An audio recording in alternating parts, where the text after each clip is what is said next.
mortal anguish is reborn. For the first time in 35 years, experience Lament's debut release, Drowning Room.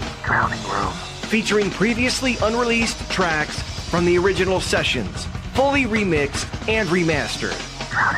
Pre-order the 12-inch vinyl now at lightdiffuserecords.limitedrun.com. Drowning Room. Available on vinyl and streaming everywhere February 28th.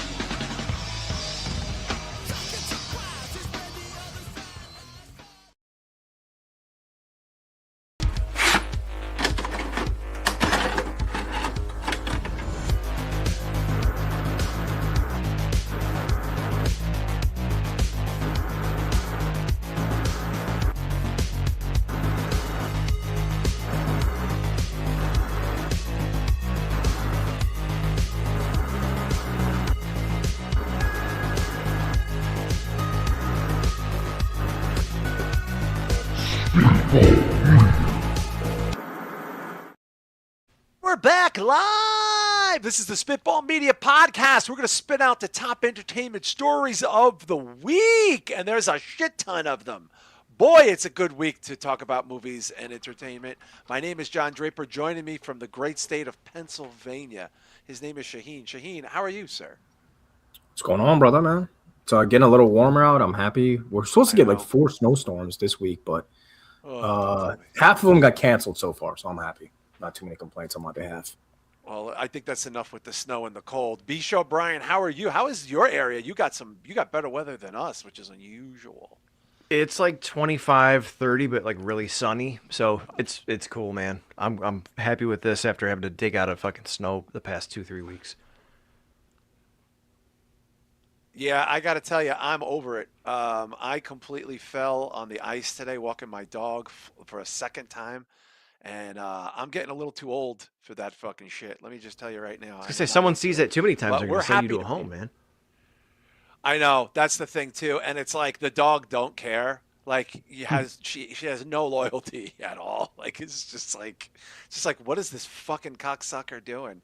And yet, here I am on like lying on my back, just completely, enamored on a sheet of ice because we get like these weak snowstorms and they cover the ice and then it's like a squall. So you're just walking on what you think is a smattering of snow and then head over heels. Shah, how's the ice by you? Oh, it was really, really bad last week. Well, it's all melting now for the most part. So my main issue now is walking my dog in the mud because he likes to walk on the grass. So it's all mud. Yeah. I got to mop every day now, dude. His paw prints. I have like OCD with paw prints and shit. So like as soon as I see it, I got to mop. So. I don't like it myself either. Yeah, it's rough when you got to walk a dog. But it also is the reason why, I am actually out. I would not be out in this otherwise. So we hope wherever you are, you're warm and toasty. We got a warm and toasty show for you. Lots of shit's been going on this week, and I am going to get into a full review, which we never really do here. But I have to talk about this movie because it was so disappointing. It was maybe one of the most modern, disappointing theatrical experiences of my life. But before we get to that, please consider going to patreon.com/spitballmedia for $5, Shah. They're going to get a lot for that $5, aren't they? Yeah, at this point, this dog eats more than $5 a day now. Oh, look at that dog. Yeah. Looks like a manatee. He's like a fucking hairy manatee, that guy. Yeah, he's going blind, man. He can barely see anymore. I could tell from the cat. It's like a fat old Grogu. Yeah, he's like a fat Grogu. He's a land seal. The land seal. He's just staring endlessly at you in love. Look at that, man. I love that shit. Good dog. But $5, Shah, I mean, you can't even get a good dog treat for $5, I don't think. Yeah, I'm not exaggerating when I say he eats just about $5 a day. I'm not joking. It's like not an exaggeration. Jesus Christ. And Misha, you got a good pooch too. But for $5, I mean, forget about the dog treats. You can get an audible treat for $5. You could. If your dog is home all day by themselves, you can buy the subscription to our Patreon and leave our entire catalog on, and I'm sure it'll take weeks before he cycles through. It's either that or Bluey. So, Bluey, yeah, I do leave Bluey. There's a guy, I think he's in Australia. It's a dog daycare that has a cam, and it's a beautiful property. There's like dozens of dogs there, and they play nice music. And Winnie just sits there and looks at it, just stares at it. Like, that's it, just like transfixed. But please consider going to patreon.com/spitballmedia, $5. We're going to be recording the old Q&A this weekend. That's right, Sunday. And then we'll get the link up for the upcoming March Q&A. So please go to patreon.com. Please go to patreon.com/spitballmedia. $5, one tier, literal 1,000+ hours of entertainment going back for 5+ years, various solo shows, Q&A shows, lots of drunk when I'm drunk a lot, and it's a lot of fun. And then, of course, before we get into who's chilling, my album comes out this weekend. It's a big deal. My re-release, 35 years in the making. My hardcore band, Lament. It's a full-length album called Drowning Room. It's got 8 songs, 4 never heard before, new layout, new mastering, new remastering. It's available all over the world. It's a European label called Light the Fuse. You want to go to Light the Fuse Records, distributed by Cortex. And, of course, it'll be distributed in the States here by Rev HQ. There's some T-shirts there. And next week in Brooklyn, in the mothership, we're going to have our record release listening party at Monroe Pub. It's a Liverpool British-owned soccer pub right in the middle of Park Slope. Cool and place. It starts at 8 p.m. I am excited to be there. We'll be hanging out, maybe giving out some shit. My brother Mike will be DJing only early 90s music. We're talking like the old school shit. So I am excited. Which is Draper in the album pick? You got to figure that out. I don't. No, that's not an album pick. That's a cover. You talking about the album? There is a lot of picks. There's a collage of picks. I have a lot of hair at that point because I'm 19. Shah, what kind of hair did you have at 19? As another bald adult. I actually had braids. I looked like a straight Puerto Rican. I had braids. Like me. I had braids. I had braids. I either had braids or I rocked it in a ponytail, but I had like extremely curly hair. So, you know. Me too. Yeah. Bisha, what kind of hair did you have at 19? 19, like this, but maybe more shaggy, a little bit more really? curly. Okay, yeah. I had curly, like I would pull it and it would snap back up, like Yeah. I am excited for this release. Who knows what's gonna happen? I may have to don the stage. Who knows? But it'll only be for that good shit, that good New York hardcore shit. But I'm excited. I will probably be so drunk and high at this listening party, it'll be bigger than the record. But, Bisho, who's hanging out with us tonight?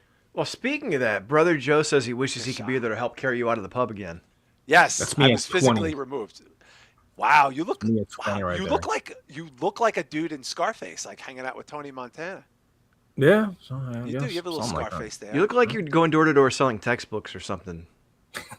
No, he looks like he'd be going door to door knifing somebody. Yeah, sure. Well, back then. Back then. Back then was yeah. Yeah. Little back column then A, for little sure. column B. Column All A, right, in column the chat, B. we Who's in got the chat? Jamie Pennycook hanging out with us. Jamie Pennycook, you have access to that record faster than I do. We got Coke Hogan. The Coke Hogan brother. Yeah, Kyle Kazmarski. Kazmaski. Donald Q. Stoney Esquire. A lawyer, when we need one, is here at our disposal. Emmanuel Rojas. Oh, Bisho, you went blank. We lost your audio. Emmanuel, I know he's going to be checking out that new album for show. Of course, we got Brother Joe hanging out. And who else? Bisho, your mic. Joseph Punches. Bisho, your mic is going in and out. I can hear him Joseph fine. Punches, Must okay. be you. I can hear him. Oh, you can? Maybe it's me. Yeah. Yeah, we've Yeah, had it's some probably weird windy weather here. We got All right, I did said we get to Pints. everybody We in got there? I Kyle wanna forget- well- Kazmarski, Brother Joe, Joe Punches. Yeah. And All right. if you sneak... Well, Oh, Chris thank you Matthews guys is there for hanging showing. out too. The Chris Matthews. I know he's excited for Baltimore baseball. Thank you guys for hanging out with us. Shah does look like Mike Santana in that pic. You do. That's right. Yeah, that's my boy. Actually, I had him. Dude, Shah, you look like Mike Santana. That's my guy, man. I love that dude. I still talk to him once in a while. He's a good on dude. Facebook. He's a good dude. Do you play He's a Candy good- Crush he's a with him good like dude. Sabu? No. Yo, you know what? When I lost my Facebook, man, the one thing I was actually thinking about that I was so sad. I was like, damn, I'm gonna miss all those stupid fucking messages from Sabu that I could go back on and read. I was like, I'll never have access to those again. You know. You should Mike release Santana, a he's a book good dude, of those messages. Yeah, I've heard nothing but great things about that guy. I met him for literally a hot second. Yeah, I met him in GCW when they first. Well, actually, no, I met him in CZW first when they really got first started. Yeah. And we just kind of connected over like hip hop music and shit. And you know, I hosted him at my table at GCW a couple of times, and then I had him at another convention. And then ever since I saw him at shows, he would always like tell me to like listen to this song. Did you listen to this one? So we just kind of connected, you know. Yeah, he's him and Homicide, man. They're big hip hop hits, you know. He's having a good second act. That Mike Santana. Where is he now? I don't even know. What is he? He's in fucking whatchamacallit? Not AEW. He's a single star in TNA, wasn't he? Like the champion there, B-Show? Oh, because him and Ortiz were in AEW, had a falling out, and then I think he left and went to TNA. They're Dunsky. He's a big singles guy in TNA, like big attraction actually. And good for him because he's a talented ass. Deserves it. Talented guy. I met him for a millisecond. I met both of them when JD put us up 7 years ago at House of Glory. They had a great match with Penta. Damn, he got big. Jesus. He's a small. He's not a tall. They're not tall guys. Mike's. I mean, he buffed up though. He was a little guy. He's in sick shape. Ortiz is really small. I just remember meeting them, and I'm like, I feel like I'm fucking Andre the Giant over here. But that happens to me so many times when I meet wrestlers. But good dude, just won the belt back, and he's a New Yorker, so of course, you know, I throw him the props. Yeah, Bronx, and my New Yorkers show up next week to Monroe Pub. I'll be there. All my peeps will be there. My brother Mike will be there. We'll be there. We'll be there chilling. But we got an action-packed show tonight. Thank you guys for chilling in the chat room. A lot of people there contribute to the Patreon. You'll get your questions in. You only got a couple of days left for the questions. And, of course, we'll be putting a new link up as well. But I have to discuss this because I can't even believe what I'm about to say right now. So not that long ago, we were very excited, just the same way we were about previous trailer for Long Legs, where we saw a trailer for a movie called Psycho Killer. Very ambiguous trailer, cool mask. Obviously, it looked like a big slasher movie, and we were all very, very highly excited to watch this film. And the film came out a couple weeks ago, and strange thing happened. Shah, we noticed that it had a 0 at Rotten Tomatoes. Do you recall that? I do, which made me want to see it even more, to be honest with you. Most movies I like, they're hated. They're notoriously Yeah, me too. hated. Yeah, so, but you know, it didn't really rub me the wrong way, B-Show. I knew I was going to go see it because on the strength of this great trailer. Yeah, the killer looked great. The atmosphere looked good. It Dark. seemed like some weird ass shit might have been going on. Yeah. Kind of like a crime movie, almost in the vein of like Silence of the Lambs or something like that. Very little. We didn't know anything about it, you know, but I saw the 0 on the Thursday night. We talked about it for a hot minute. I knew I was going to go Saturday, and my mind was made up. Now, my heart wanted to go see the Elvis concert movie, the Baz Luhrmann never seen before concert movie in IMAX. But I was like, fuck it. I need to see this movie. I got to keep up on my horror and blah, blah, blah, blah. So I get to the theater, big theater, no, mid-sized theater, not big theater. And there's about 6-7 people in it. Not unusual. It's early. And movie starts. Opens kind of interesting. And that's pretty much it. It was one of the worst theatrical experiences I've ever had. It felt like a 90s USA movie that would come on at like 11 or 12 at night. The script is abysmal. Just a terrible script. Awful. Very outdated. Very silly. The ending might be one of the worst reveals of any film. Any film. And Shah, this was just such a terrible film. Of the 7 people, when I was in my theater, 3 walked out 20 to 30 minutes in. I contemplated doing it, but I wanted to see how it was going to end. It's really that bad. So you say it reminded you of like a 90s USA movie. What do you mean by that? You mean like visually? It looked like a USA 90s Story movie? Wise, acting, visually, overall presentation. It turns out the script is over 20 years old. Well, that explains it. Deeper dive. This is the guy who co-wrote Seven. Yeah. That's a long fucking time ago. And I don't know what time period this movie was supposed to be, but it felt like a 2004, 2002, you know what I mean, B-Show? Just like when the bar was low. Cabin by the Lake, starring Judge Reinhold or whatever the fuck. Something like that. So, like, okay, I get it, outdated, whatever. How does a movie like this, that we see a trailer for, that is, promising looking, how is it that bad in so many respects? Because, like, the kills were okay. Kills were fine. Malcolm McDowell is in the movie. Miscast beyond belief. Only person I recognized in the movie was Malcolm McDowell. He plays a high-profile Satanist. Has the Satan overtones. The ending turns supernatural out of nowhere and dumb. Dumb. It's a dumb movie. That's the barbarian chick? Oh, I didn't know that. Yeah, and Shah, she's like 5'3", manhandling a 6'5" cock diesel serial killer with weapons. She's manhandling him. I mean, just the fact that Malcolm McDowell was on it.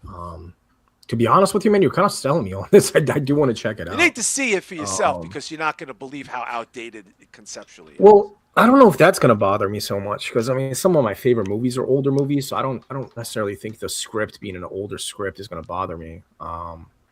As long as it's at least visually appealing, which, like, the trailer, that's what sold me. The kills are good. Yeah, I mean, I hate the way the killer looks, though. I'll tell you that. Like, I don't like the way the killer looks at all. Wait do you hear the way he talks? Wait do you hear everything else? Is there any, like, rituals, like any, like? Oh yeah, it's full on Satan. Cool It's to open the gates of hell. Fuck it, I might like it then. I don't know. I want to check it out. I think you need to see it just to see it. Now, B-Show, most people agree with me. Like, most people absolutely agree with me. And shout out to Kevco and a good buddy, Rams fan. Where's it at now? 10? 10% critic, 35% audience score. That's the barbarian girl. She's not a good actress. She was terrible in this. Terrible. Oh, well, now when you say outdated, is this a movie that would have been okay in the 90s or 2000s, but because of like... Yeah, it would have been like people would have liked it. But we've moved on, yo. Like, we've moved on. We have elevated horror now. Yeah, but like, does everything have to be elevated? See, that's my thing, is like, is it just outdated or is it bad? From the sounds of it, it sounds like it's just bad all around. This broad is finding a multi-statewide serial killer with no help, with no explanation why she's able to do this. Physically fights the guy multiple times, like Jamie Lee in Halloween, and it's like look, I'm gonna walk you through a couple things in the movie. All right.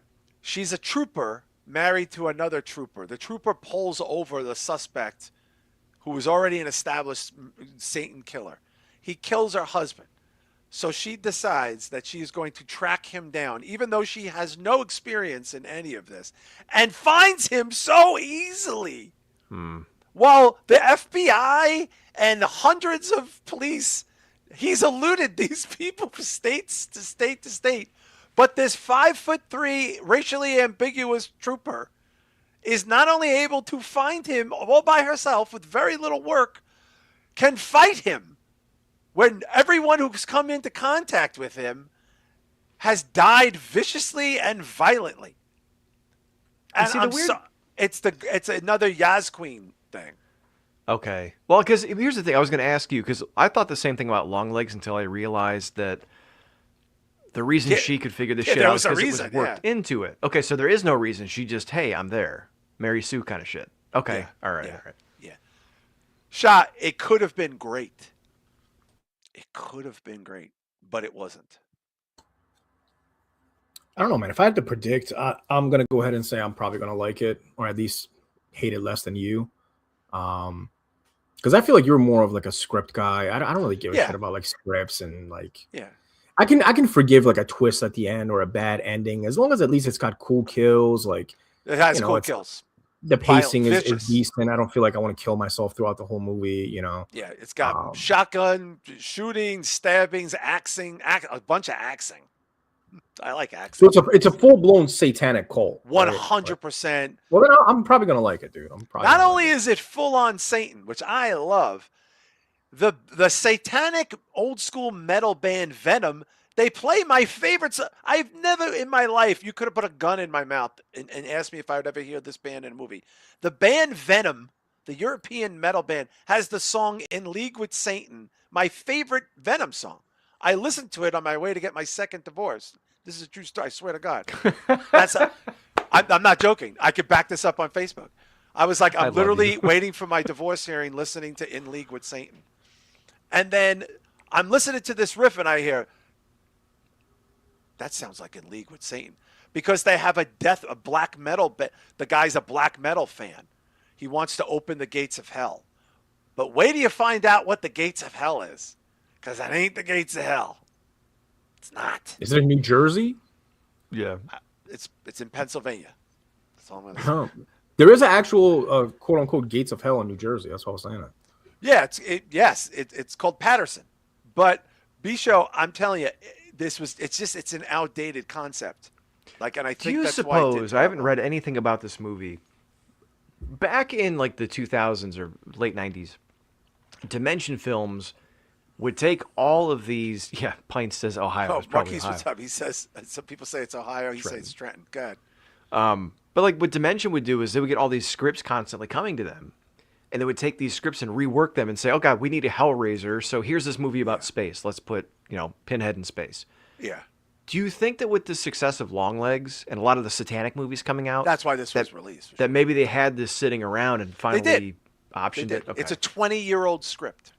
It's 20 years old. Well, with that much dust on it, you think some of these plot holes would be tightened up or something, I can't believe how easily this girl solves a state-to-state serial killer.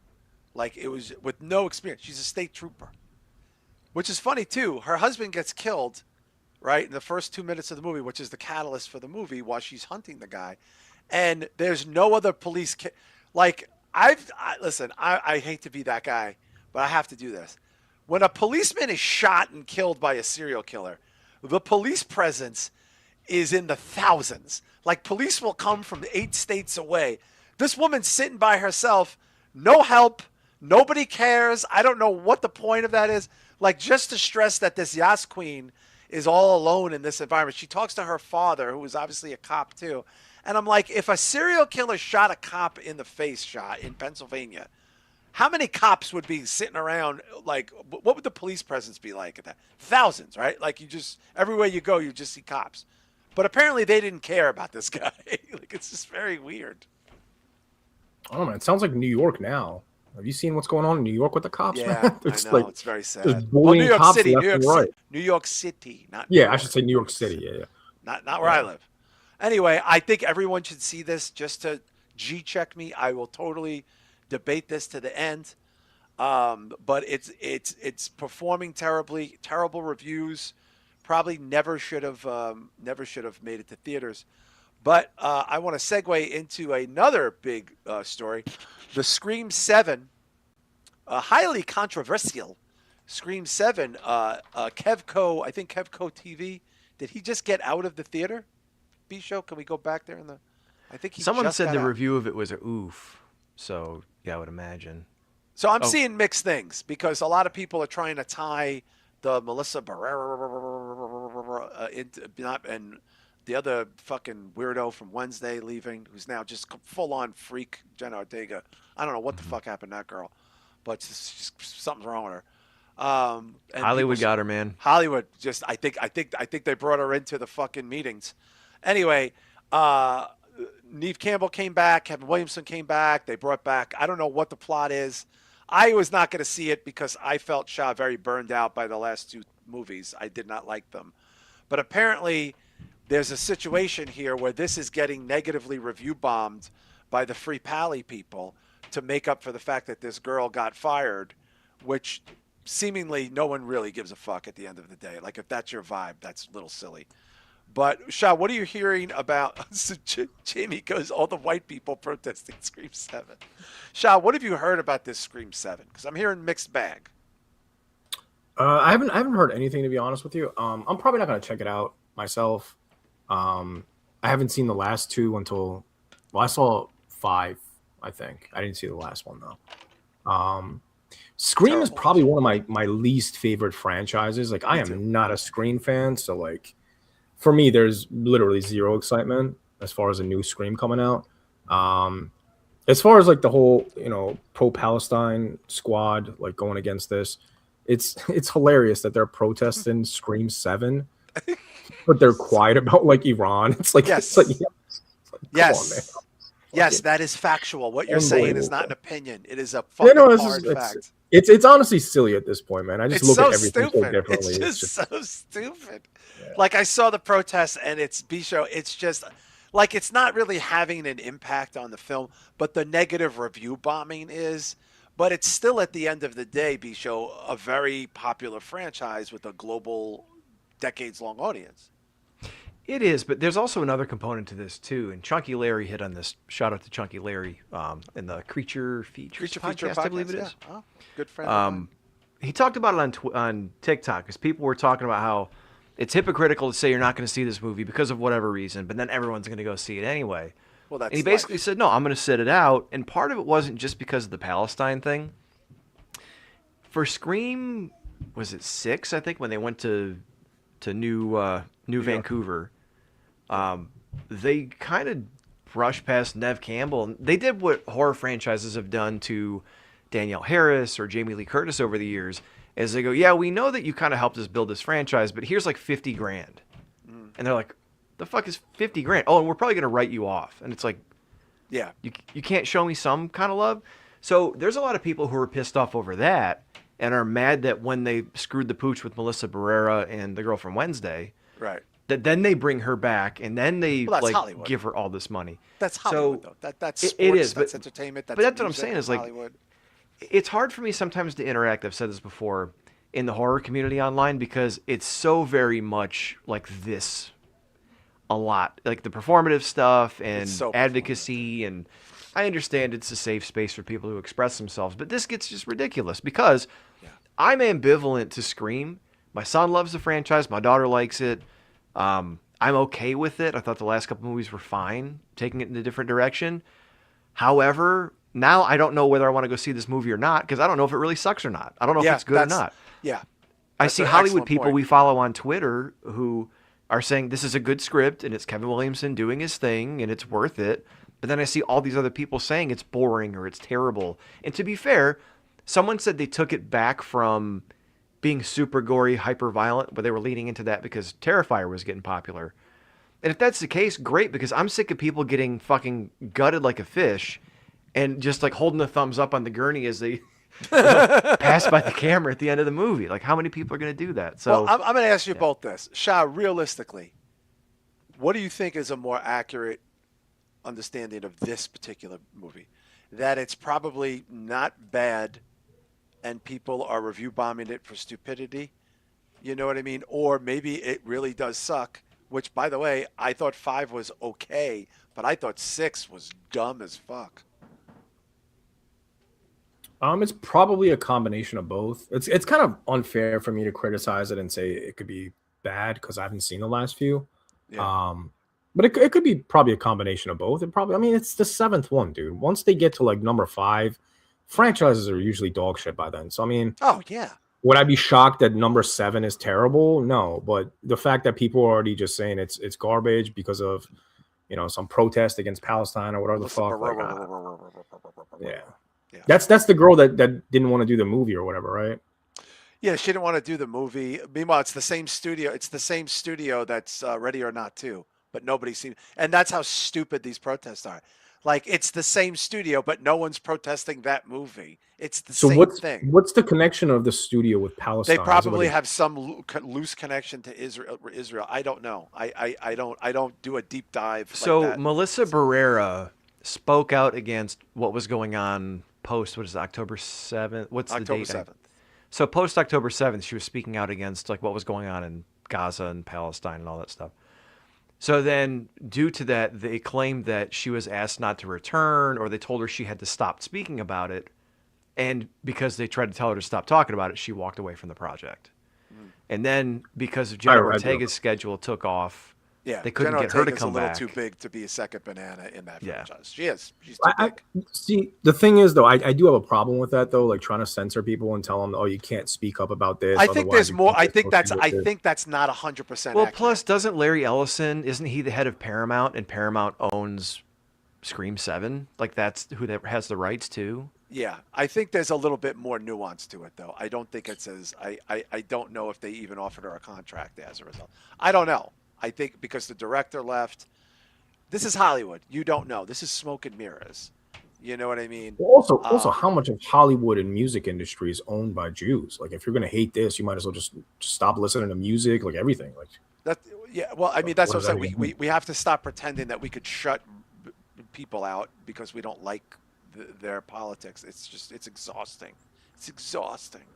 It's just exhausting. And again, the same studio owns everything people like. There's no like there's a little bit more meat on the bone to this, but I don't think this is worth fighting over. I just don't. I think this is a silly thing. Melissa Barrera is barely a B-level celebrity. Like she's not worth this at all. And Scream is kind of 10 years overdone. So this is like literally fighting over the last slice of pizza, and it's the worst pizza pie you've ever had in your life, Bisha. I agree in some ways, but with focusing on Melissa Barrera, why do I keep forgetting the most famous one's fucking name? God Jenna damn, Ortega. Jenna Ortega. But on focusing them, and then the twins, the brother and sister. Which, by the way, that other girl came back. So so it goes. Yeah. Well, but to the point is, we can say it's an old franchise, but like to people my kid's age, or my daughter who's a teenager now, they really loved Scream 5. They liked Scream 6. They were kind of getting into it. It was seeing a resurgence. Yeah. So to say that it's 10 years old, maybe, and maybe it was still on the downswing, but it was still getting. Yeah. It was getting popular with younger people, and in the social media TikTok days, people were sharing clips. Yeah. So they kind of said "fuck you" to Neve Campbell, and then they had a falling out with the two stars of the new movies going forward, and then had to go back to Neve Campbell and retcon. So it's this giant mess where like now they're retconning stuff from the previous movies, and they're doing basically Halloween H2O. Yeah, they brought back David Arquette. Again. They brought back the other guy who was killed. I don't know. I might watch. And it's all this formula of like, oh, it was the original and her child, and someo's coming to get them. Her child. Yeah, now you go after the kid. I have a feeling it's going to do very well because it's Scream. I think it's very silly to make this your identity. But unlike a lot of other people, I got shit to do. So I can't fucking, I don't think Scream is a hill worth dying on. Here's a hill worth dying on, a movie that is totally worth dying on. The movie Heat, which really has gained popularity many, many years. We're decades removed from Heat.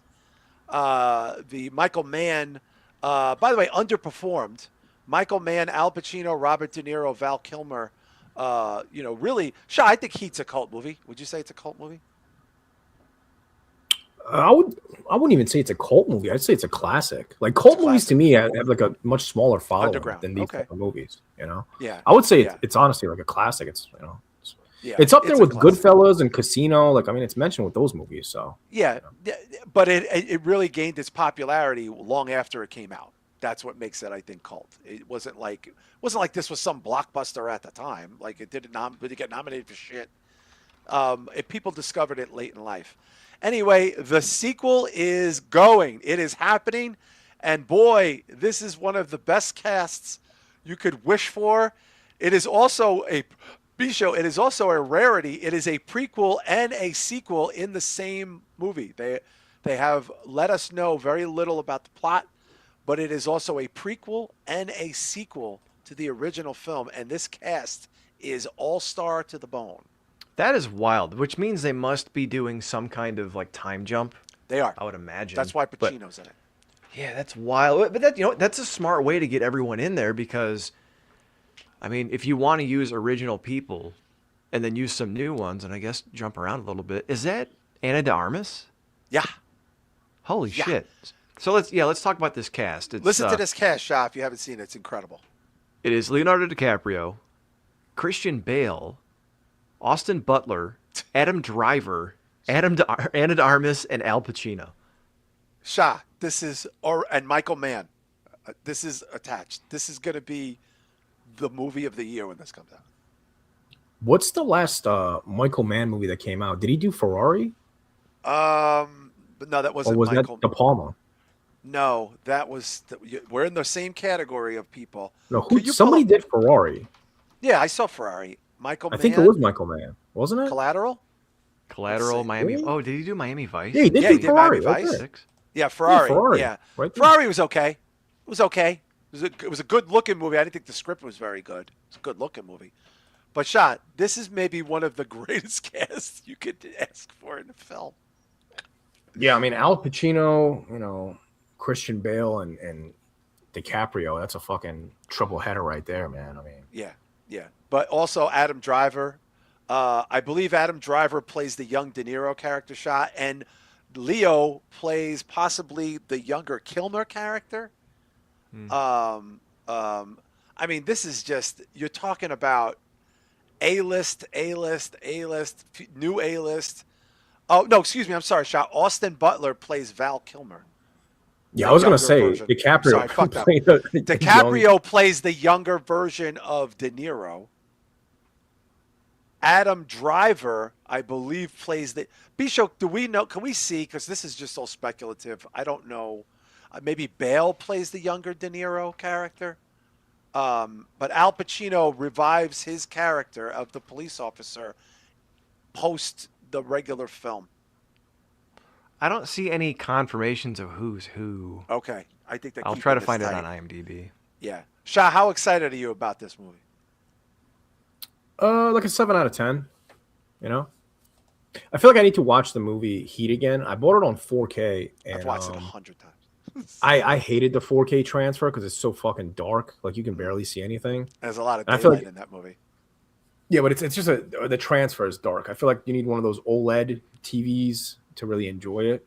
So I mean, my last viewing of the movie, it was kind of a letdown. But yeah, I'll have to rewatch it before this one. Yeah.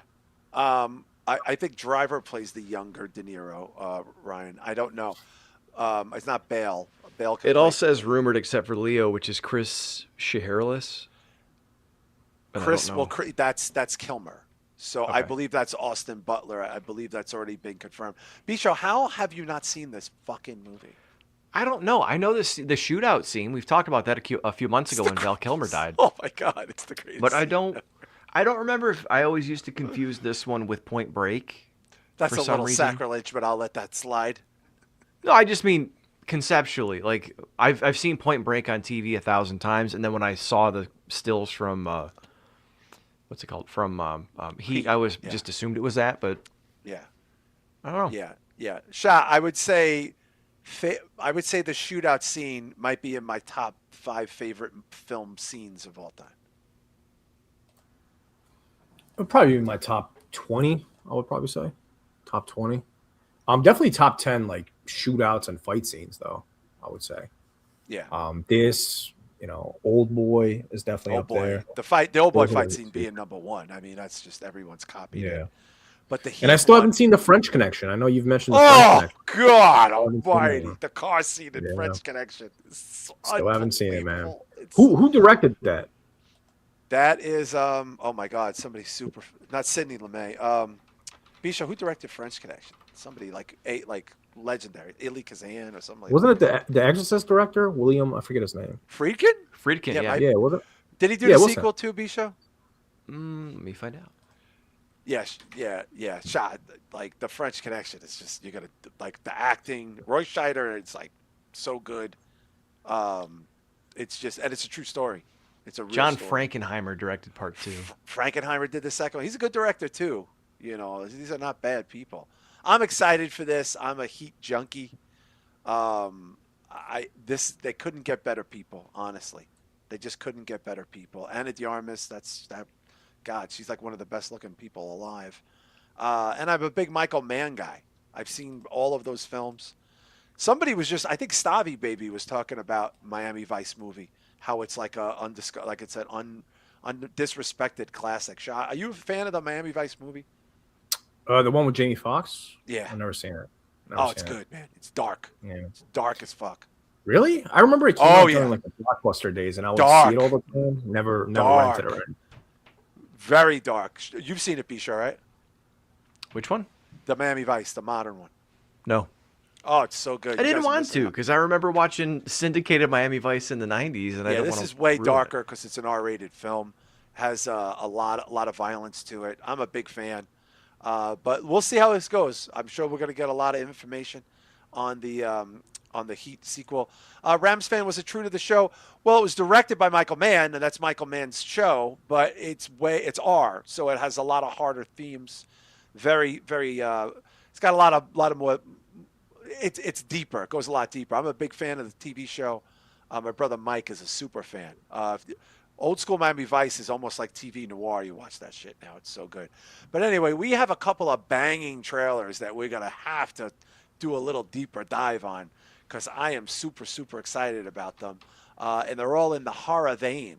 Now, I thought we should start with one that just came out today because I didn't know this was even done. I am so...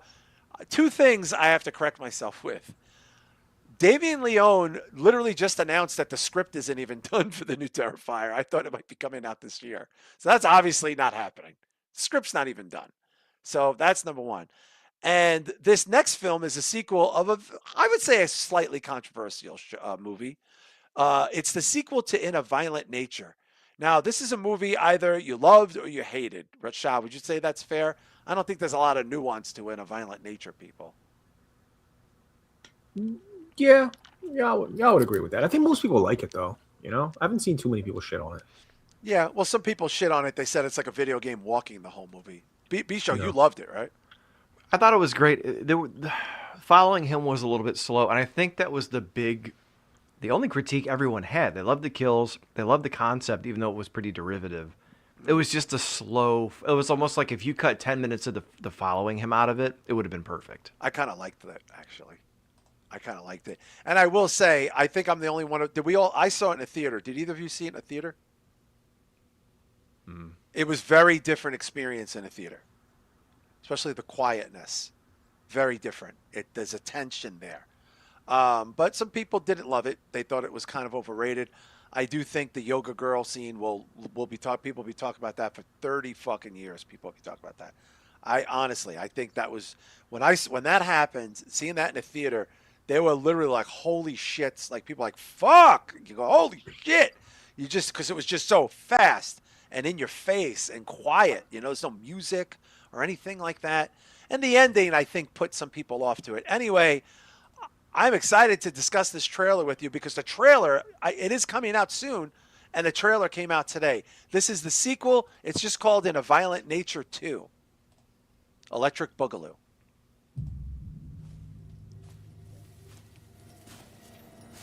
You hear him walking. Oh, I love it already. I might start watching movies with my Bluetooth earbuds in, just so I can hear everything. Oh, dude, I just love the little walk noises. And the way he killed the cop was pretty amazing, too. This time, oh my god, dude, look at this. They'll run. Oh, he runs now, I think. Oh shit, here we go. You got your eye on any of these girls' rooms? Oh, God, look at this. Full on Friday the 13th now. I saw Johnny. If this is a prank, you need to tell me. Who's gotta go now? Oh my god. I'm so excited already. He's just trashing old school Jason shit.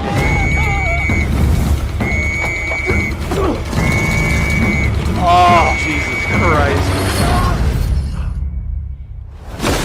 Oh, nice. Oh, we go back to the walking.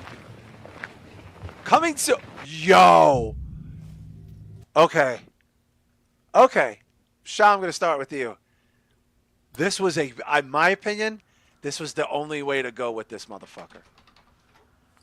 Yeah, as you guys know, I'm not the biggest slasher fan, but I do like this character For some reason, like I just like the costume, like the old fucking fireman helmet, firefighter helmet. Like I like that. That's crazy. Plus, this one visually, it looks like they put a lot more money into it. It looks better. You know, it's a lot sharper and just cleaner overall. So I have high hopes for this because I already know the kills are going to be fucking gnarly. Like that's going to be dope as hell. Story, I'm not expecting like any. It's going to be a bunch of teenagers in the woods, and this dude's going to fucking mangle every single one of them, which I'm fine with. That's all I need from a slasher. I don't need anything complicated. Add a couple titties in there. I'm happy, dude. I don't have. There might be. I think this might be a full-on retro. I'm sure it's a full-on retro. B-Show, this has got to be wetting that whistle, boy. Let me tell you. Manna from heaven. You know, I said when this movie came out, like people are talking about, I want more Nightmare on Elm Street. Where's the Friday the 13th? And instead of Friday the 13th, they gave us a shitty Mike's Hard Cider commercial and an ad campaign. And now I love Linda Cardellini, and I'm going to watch the show. But now there's like a prequel show. I know you love her too. I know you love her too. I know, but it's like, and they're giving us like this prequel show, whereas this movie is giving us what people really want. They don't care about all the other shit necessarily. Just give us a dude in a mask, creepy, stalking around the woods, killing teenagers in interesting ways. Yeah, they're delivering. They're delivering. So, kudos to Shudder for putting this out so quickly because I honestly think this is taking the stink off of Jason. And that A24 show on Peacock better be fucking good because if not, this is going to be a lot more interesting. It better be good because this looks like it's primed to replace it. Shout out to our good friend Fateh316 and Dirk McGurk there chilling, and Eric Turner's jumping in there. Yeah, Eric Turner, that's the sequel to In a Violent Nature. And Shah, I'll tell you this, I think they're doing that weird camera shit again where it's like, you know, like it looks like it's not like a found footage. It's not supposed to be that, but it's certainly not in your fucking face. You know what I mean? Like, even those scenes where like all the kids are in the camera seems far away on purpose to build tension. Yeah, it's like a POV shot almost. It's not like, you know, found footage, which I did like that aspect in the first one. You know, it's not like the most original approach to a movie, but I feel like we haven't seen that done for quite some time. So yeah, I'm okay with and that. I think that is filmed, shot right. That looks like it's shot to film. I don't know that it's shot to film, but. I mean, I would assume it's digital nowadays. Digital. Most I would say digital, especially since some of the shots, the effects looked a little low budge. It probably wasn't on film because that's expensive. Now, the one thing you mentioned about the positioning of the camera. Yeah. When you played the Texas Chainsaw video game, did you ever play as Leatherface? No. See, when you play the Friday the 13th game as Jason, it looks exactly like that, where like he's just off enough where you can see him, but you're looking like over his shoulder. So to me, that looked like gameplay footage from a video game. Yeah, yeah. Well, I'm excited for this. I didn't even know this was happening. I'm fairly certain none of us knew this was coming out, right? Like, I think I don't think we've talked about this. I don't think it was on any of the lists that we talked about. I don't think it was on a list at all, Shah. No, it wasn't on a list, but we knew it was coming out, though. Wow. Well, I think they're dropping this in the summer, and I think this is a great... Dude, the summer camp slasher, violent slasher. By the way, did you guys happen to see that razor thing he had? What the fuck was that, B-Show? It looked like a spinning razor. Like it was like... Oh, was it like the brush hog? What is that? It was a brush hog. A brush hog, like a giant weed whacker for cutting down brush with blades on it? Yeah. Call back to... I'm telling you, Friday the 13th, Part 7. Wow. They're taking pages out of the playbook and blowing right past them. Well, by the way, it is an artsy kind of horror movie. Wouldn't you say, Shah? It has that weird ending. Like, it wasn't like all like killing. It was like artsy. Which is, I think, you know, that's what they were going for essentially. Because in the first quote in this trailer, you'll see it says art house. Yeah. So that's their goal, and I think they achieved that. Which, you know, we don't see too many like art house slashers. I can't even name any, to be honest with you, really. So this is almost like a whole new subgenre to the slasher world, you know. Maybe that's a future thing. Maybe that'll be the next wave. Like, we'll get those. Anyway, we got another big motherfucker. We've been talking about this for... Shah has built our anticipation up for this because B-Show and I are woefully unfamiliar with Backrooms. But the fucking trailer came out this week for Backrooms. Well, teaser. It's a teaser. Trailer's coming soon. Yeah. The trailer's coming soon, but I thought we would look at this because, again, unlike Shah, B-Show and I, this is not a genre that we. Am I right, B-Show? This is just not something we're as familiar with. I used to watch some of the Backrooms clips on YouTube, so I'm familiar with it, but I didn't deep dive too much. No. Well, they dropped a teaser, and the Duplass brothers, Mark Duplass, shared it. I guess it's their company. Obviously, they are known. Well, he's known for a lot of mainstream films, but he also has the Creep series. I'm not really into the series. I like them more as films personally. But here is a teaser for what Shah has built anticipation up on the show. Probably maybe one of, he says, his possible most anticipated film of the year, a horror film of the year. It's just called Backrooms, right, Shah? Yeah, we're actually this trailer and the next trailer. Those are my two most anticipated movies. I was going to say the next one is probably on the list. Those are my two favorites coming out. All right, this is the teaser that was dropped earlier this week for the upcoming Backrooms. Oh, I forgot it was 8/24. I completely fucking forgot. I found something. Okay. What did you find? I love that iridescent shadow on the floor. Found a place. Ugh. God. It's massive in there. It just goes on and on and on. All these rooms. This place built, though. Actually, more like it remembers them. And the more times it remembers something, the less it does.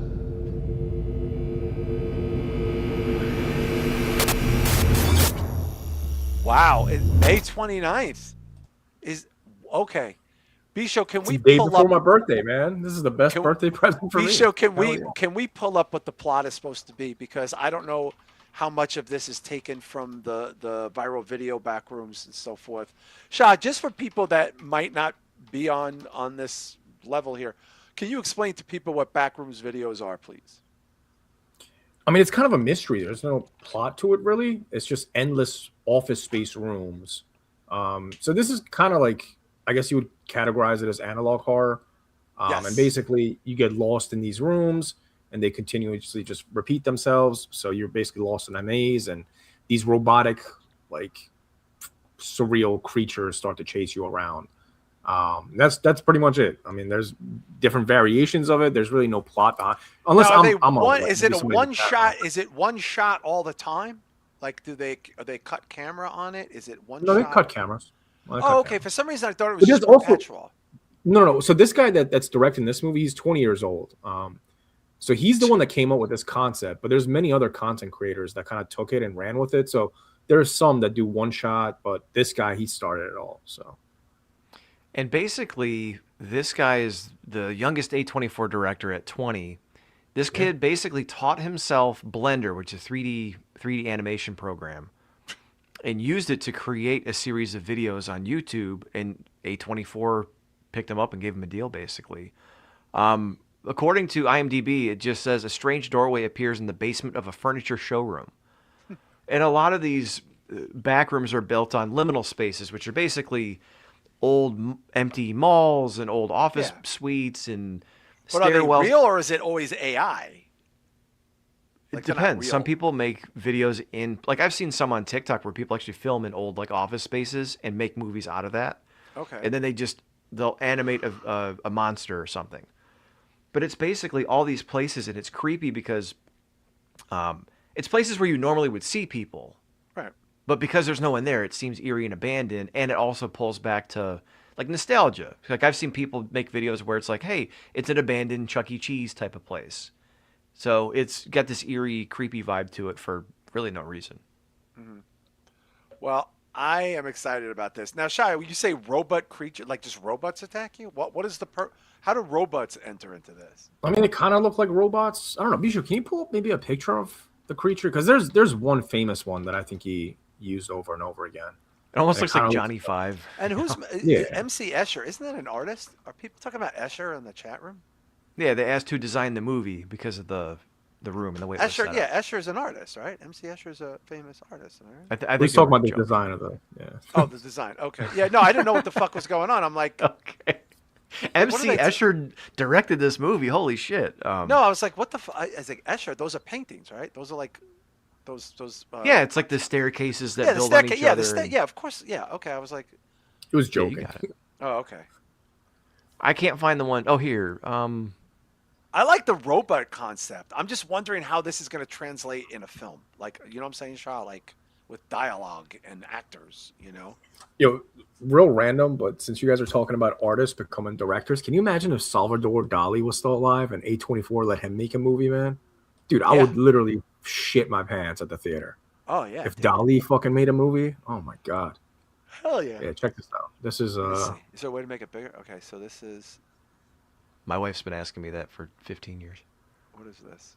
Oh, that's sad. Now, is this AI? No, we're good, man. Is this AI? Probably. Well, I don't know if it's AI. It's like CGI. I think these came out before AI really took off, so it's all CGI probably. Well, Shah, are you going to be going to see it on your opening weekend? Yeah, I mean it's the night before my birthday, so I feel like, yeah, I probably got to treat myself that night and go. Oh, yeah. See, these are like the shittier ones. The original one is a whole lot creepier. Yeah, these look like what's that game? The kid Minecraft shit. You know? There's a train one. Backrooms found footage. I love the concept. So the kid who invented it now gets to direct a feature for A24. Wow. Makes me fucking jealous, dude. What's that? Makes me so jealous. Good on him though, man. He taught himself animation software and must be talented kid, man. Yeah, I like the music they use too, guys. I thought that would set the pace really good. Let's see if I can find the original ones. These ones are like, wow. Like that's one thing I found out about my son is the videos they watch they think are scary. It's just like, oh, there's someone there, and then they're gonna chase you. It's like nothing really happens. Yeah. Here, be sure I found it. I'll send it to you. All right. Yeah, let's check this out, and then I want to get to this this last trailer there. Yeah. So this is the original one. The most, and this is the kid. This was a teenager who made this, who now directs the feature. Yeah, I mean, at the time, he had to be probably like 14, 15 years old when he made this. So. Jesus Christ. Yeah. Yeah. Might have been even younger. I mean, these have been around for a while, I think. Wow. If he's 20 now, I mean. Big on A24 for giving him the fucking feature. They could have just stole the fucking concept. You know what I mean? Yeah, it says 4 years ago, so he would have been 16. What's with the masks? It's just creepy shit. Wow. Yeah, you might want to scroll through. Are these American? Is this an American kid? I don't know. For some reason, I thought he was Australian, but I think I'm thinking of the other Talk to Me people. You thought he was autistic? Yeah, you're thinking of those dudes. Autistic, yeah. I mean, he might be. He taught himself Blender at 14. Wow. Yeah, he might be. Wow. Oh, here we go. There you go. That's the robot. The robot. Let me see the robot. I want to see this robot. And it just follows that. That's why. And these rooms just go on and on. Wow. Yeah, and on and on and on. Yeah, it's like you wander through the space. Oh, wow. I love the robot. Yeah. And then the thing finds you and you got to outrun it. And yeah. Somebody said no audio. I was like, well, if there's no audio, it's probably even cooler, actually. But I'm sure there's audio, right? No, there was, but we were talking. I didn't. That's fine. Anyway, I'm excited for this. It comes out May 29th, Shah's birthday weekend. So obviously he'll be celebrating at the movie theater. But we finally have a trailer for the remake of Faces of Death. We actually have a trailer, not a concept trailer. The Red Band trailer came out earlier this week. Again, this is a remaking of the original cult. Super controversial. I was around for it back in the day. I remember the newspaper articles. I remember renting it from the video stores there. The sequel. I remember the guy, the fake doctor who was narrating it. Anyway, this is the Red Band trailer of Faces of Death, also coming out soon. Yeah, of course it's rated R. Can you imagine if it wasn't rated R? So now we have an actual trailer. IFC, Shudder. Wow, Shudder and Legendary. Interesting. What the hell? I didn't know Shudder did this. I didn't know either. Ah, look at that.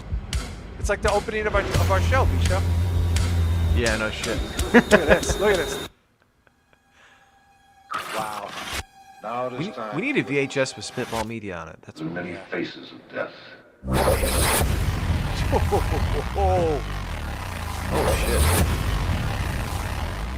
So this is the concept is someone is remaking the actual movie, but really doing it. Come on. I dare you. Was this the one where someone was like investigating it online? Yeah. And falls into it? Okay. Wow.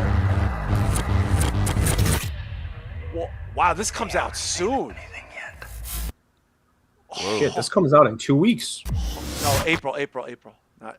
Oh, it's in April? I thought it was in April March. 10th. Okay.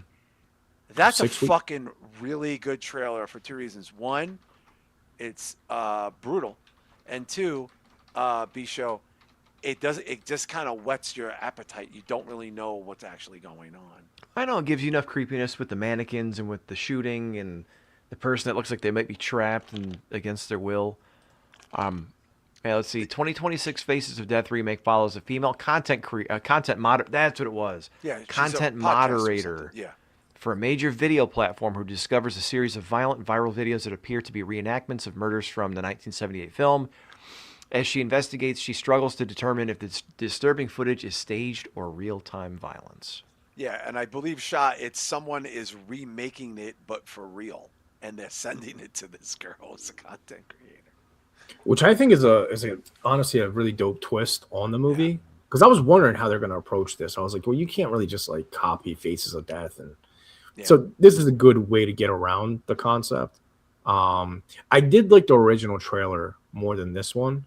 Yeah. It felt more like Faces of Death because they had a lot more of the found footage included in the original trailer. So I'm hoping we get more of the found footage stuff in the actual movie. Because it gets I think that's, we'll see it in the real time movie, and then you'll see this guy clearly who's that guy. He's recreating it.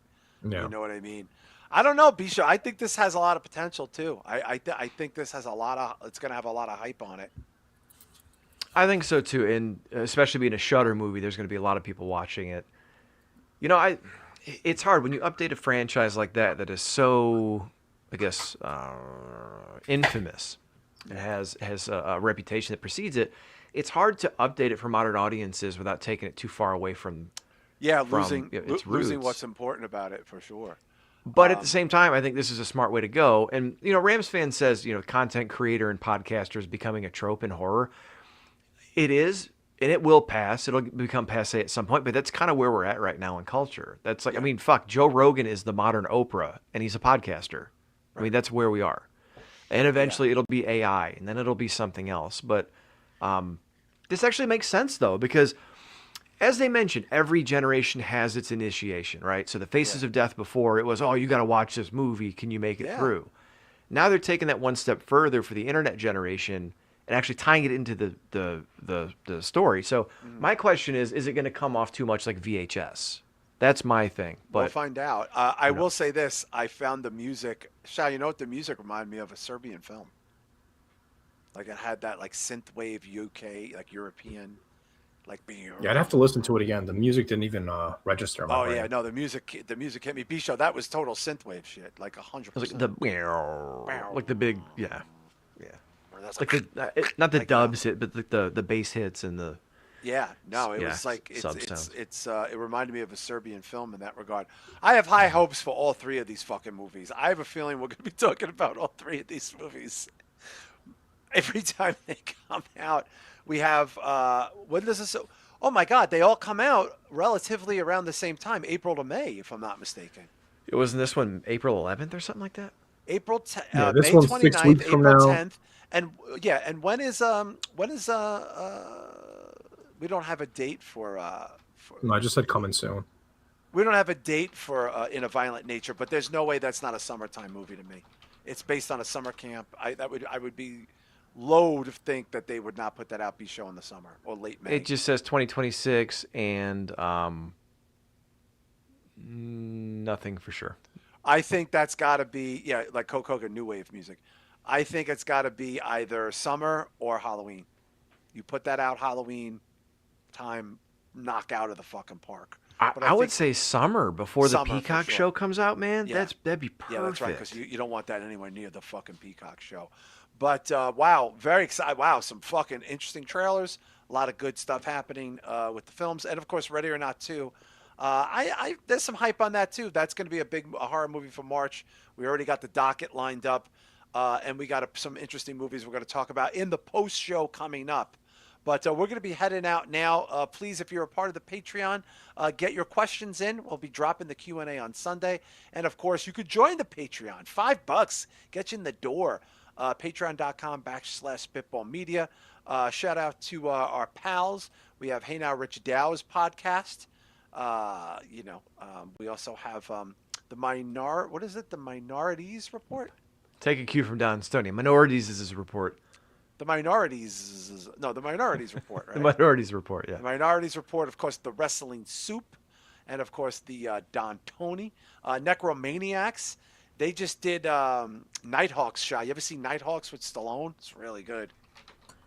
No, but I want to buy it, though. I know it's one of his earlier films. What is it, from like 83 or something? Yeah, it's even early. It might be, it's about that. It's great. It's fucking fantastic. It's about a serial killer in I think, New York. I haven't seen it in a really long time. And, of course, whatchamacallit, I did mention the Necromaniacs. Download my album this weekend. It's going to be streaming everywhere. Lament, Drowning Room. Lament. It's available physical release. And it's wow. I got a big weekend next weekend in New York. If you're in a New York state of mind, I'll be talking about the party coming up, the listening party. That'll be on Saturday the 7th, and of course, I think we're going to be heading over to the old Patreon. I hope you guys have a great weekend. What's up, Bisha? Bayou Geeks. I was on last Friday with my buddy Chris, Fatty316. I owe him a return trip because we intended to talk about one thing, got completely derailed as we usually do. And that's available now for the Bayou Geeks? Yeah, it's up on YouTube. Okay. And I don't remember, did he put it out on audio? I think he did. So did he? Anywhere Okay. you can find the Bayou Geeks. And I'm going to be going back, and I still owe Rich Dow another show so we can complain about Pittsburgh, but to be determined. Hey now, Rich Dow. Hey now. Shout out to Also, Cheating Death. We forgot Cheating Death. Oh, yes, Cleric of Chaos. He's got his podcast, Cheating Death. That's right. Yeah. I forgot. Yeah, I'm old. You got to forgive me. I'm old. I'm sorry, Fatty. I got so distracted with him showing me like cool shit you can do with AI that I forgot. There you go. It completely escaped my. Well, we're going to do some cool shit over at the Patreon. I hope you guys have a great weekend. We're going to see you next Thursday on the regular show.